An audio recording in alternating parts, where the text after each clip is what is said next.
এবং সবচেয়ে ভয়ঙ্কর ব্যাপার হচ্ছে আপনি যখন কারো উপর জুলুম করেন, ওই মাজলুম আর আল্লাহর মাঝখানে কোনো ফারাক থাকে না। আল্লাহ ওই ফারাকের পর্দা উঠায় নেয়।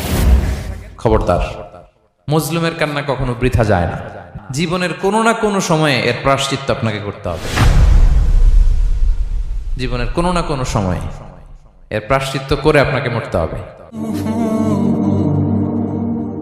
বিষ্ণু ইসলাম আরো ভয়ঙ্কর কথা বলেছেন। তিনি বলেছেন, মান যালামা কিদা শিবরিন মিনাল আরদি তুবিকাহু মিন সাবঈ আরাদিন। কেউ যদি জুলুম করে তার ভাইয়ের 1 বিঘত পরিমাণ জমিন খায়।